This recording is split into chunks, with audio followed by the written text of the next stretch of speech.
Hello ladies and gentlemen, this is Blue Maxima and I'm here checking out another PlayStation 4 game being remote played on the PlayStation Vita. Today we're taking a look at what might be one of my favourite games this year if they didn't last year I should say, if they didn't fuck up the remote play so bad, and that's Mordor, Shadow of Mordor. I'm going to go to the options real quick because I need to point out how little is actually mapped to L3 and R3 because this game uses the rear touchpad entirely. They didn't even bother to swap L2 and R2 and L1 and R1. It's literally just the default control scheme. They had put zero effort into it. So you got your default controls right here. See, L3 and R3, they don't even bother to tell you what those do because you press L3 and by default it doesn't even do anything. You have to go and turn on the photo mode they added via patch. And R3 resets the camera. And you barely need to do that. You don't need to do that unless you really, really want the camera at your ass really quickly. So just go into the settings real quick. As you can see, I recommend having photo mode turned off because you can accidentally press it pretty easily. But as you can see, there's no options for controls or anything. You might want to turn the gamma or the display area up, you know. Not that big of a deal. But anyway, let's get into this. So I've put myself in an area where I can get into trouble pretty damn quickly. So here's the thing. They have L1 and R1 is mapped to enter the Wraith World and grab. Now, admittedly, these two are fairly important controls. I will say that. But at the same time, having the bow mapped to the rear touchpad is a mistake. Because it is really hard to do anything with the bow. Because it's one of your major weapons. You need to use the bow a lot.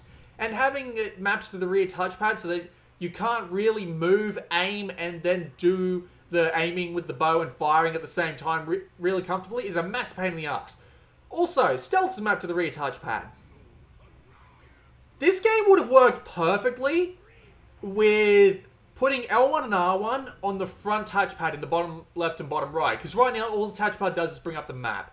But if they moved Enter the Wraith World to the bottom left and grabbing someone to the bottom right, this would work perfectly. But it just, they didn't decide to do it. 5 minutes with this, with playing this game on remote play. And they could have done that. But they decided not to spend any time on the remote play at all. And it's absolutely... It's so disappointing. I don't understand why they wouldn't do it.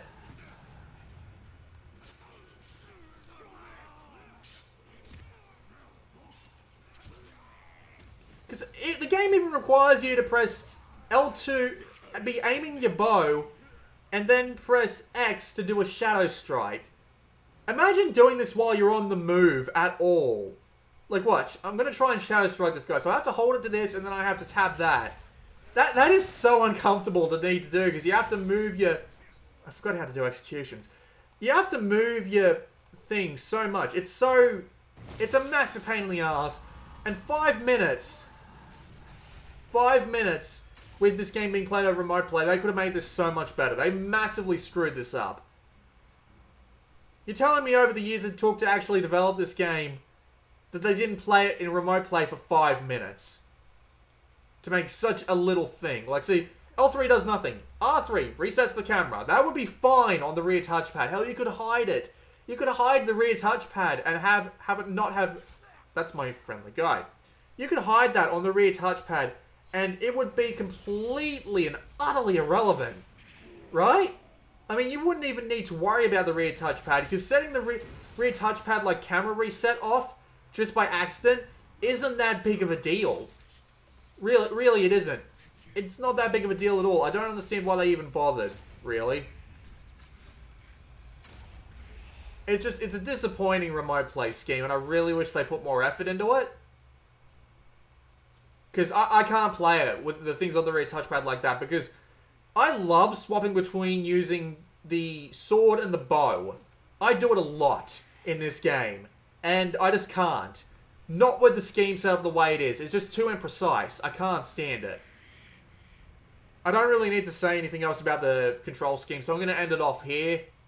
This was a quick look at Shadow of Mordor being played over remote play.